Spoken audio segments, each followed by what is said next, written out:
Chapter 6, New Question and Ideas. Anga's school trip. This was the first time Angas was going on a school trip. They boarded the train from Pune in Maharashtra late at night to go all the way to Varanasi in Uttar Pradesh. Her mother, who came to see her at first station, told the teacher, "Do tell the children about the Buddha and take them to see Sarnath as well." The story of the Buddha. Siddhartha, also known as Gautama, the founder of Buddhism, was born on 2500 years ago. This was a time of rapid changes in the lives of people. As you saw in chapter 5, some kings in the Mahajanpadas were growing, major powerful new cities were developing, and life was changing in the village as well. See chapter 9. Many thinkers were trying to understand these changes in society. They also wanted to try and find out the true meaning of life. The Buddha belongs to a small Gana known as the Sakya Gana and was a Kshatriya. When he was a young man, he left the comforts of his home in search of knowledge. He wandered for several years, meeting and holding discussion with other thinkers. He finally decided to find his own path to realization and meditated for days on end under a peepal tree.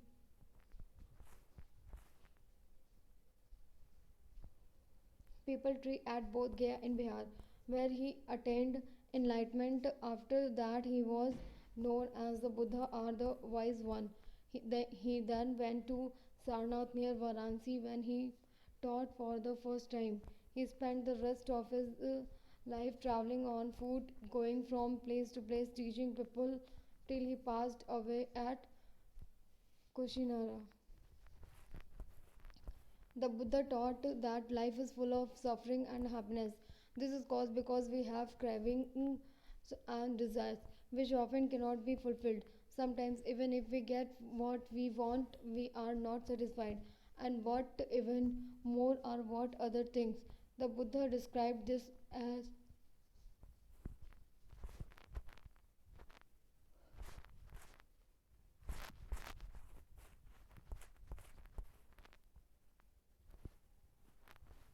thirst or Tana.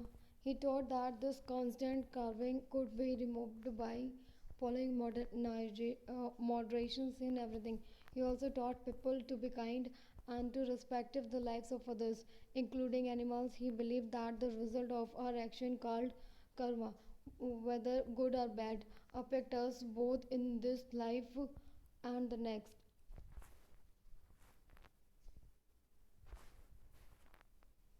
The Buddha taught in the language of the ordinary people, Prakrit, so that everybody could understand his message.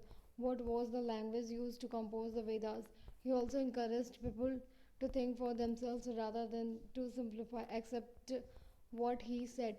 Let us see how he did this. The stupa is at Sarnath. This building, known as the stupa, was built to mark the place where the Buddha first taught his message. You will learn more about stupas in chapter 11.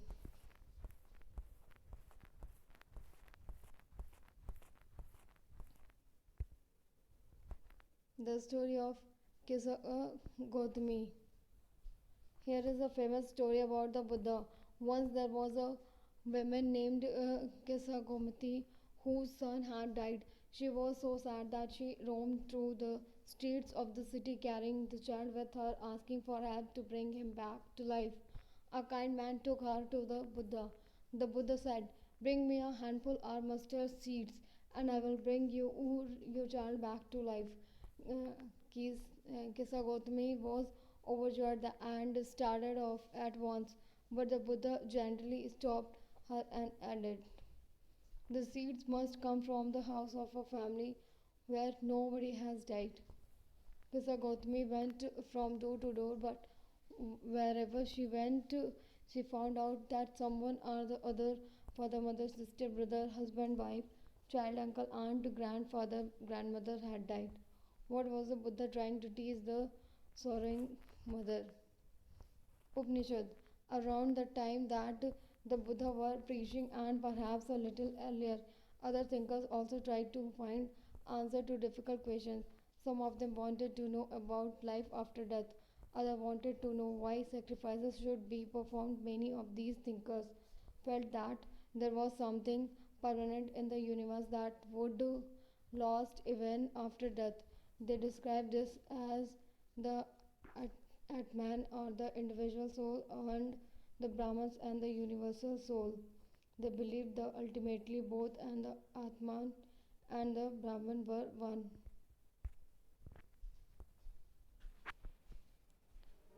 Many of their ideas were recorded in the Upanishad. They were part of the later Vedic texts. Text. Upanishad literally means approaching and sitting near, and text contained conversations between teachers and students.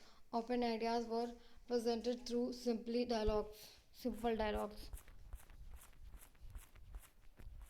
Sixth School of Indian Philosophy. Over centuries, India's intellectual exploration of truth has come to be represented by six systems of the philosophy. These are known as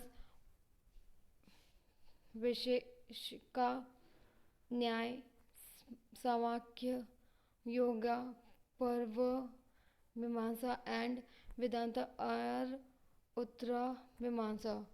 These six systems of philosophy are said to have been founded by sages Konada, Gautama, Kapila, Patanjali, Jamini, and Vyasa, respectively. These philosophies still guided scholarly discourse in the country. German born British Indologist Friedrich Max Muller has observed that the six systems of philosophy were developed over many generations with contributions made by individual thinkers. However, today we find an underlying harmony in their understanding of truth, although they seem distinct from each other. The Wise Beggar. Here is a dialogue used on a story from one of the most famous Upanishad, the Chandogya Upanishad. Uh, Shaunaka and Abhipratrain were two sages who worshipped the universal soul. Once, as they sat down to eat, beggar came and asked for some food.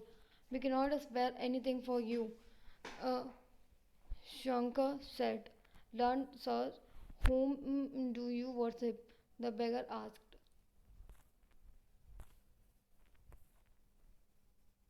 The universal soul, Abhipratrin replied. Uh, it means that you know that the universal soul fills the entire world. Yes, yes, we know that. The says not. If the universal soul fills the whole world, it fills me too. Who am I but a part of the world? The beggars asked. You speak the truth. You, oh, young Brahmin. Then O says, by not giving me food, you are actually denying food to the universal soul.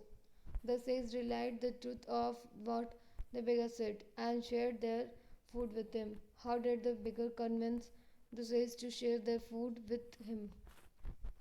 Most Upanishadic thinkers were men, especially Brahmins and Rajas. Occasionally, there is a mention of a women thinker such as Gargi, who was famous for her learning and participated in debates held in royal courts. For people rarely took part in these discussions. One famous exception was Satyakama Jabla, who was named after his mother. The slave woman Jabali, he had a deep desire to learn about the reality, was accepted as a student by a Brahmin teacher named Gautama and became one of the best known thinkers of the time. Many of ideas the Upanishad were later developed by the famous thinker Shankaracharya, about whom you will read in class 7.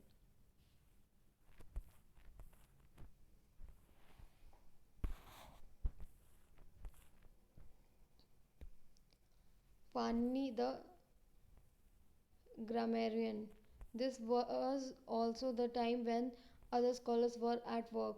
One of the most famous was Panini, who prepared a grammar for Sanskrit. He arranged the vowels and the consonants in a special order and then used these to create formula like those found in algebra. He used these to write down the rules of the language in short formula around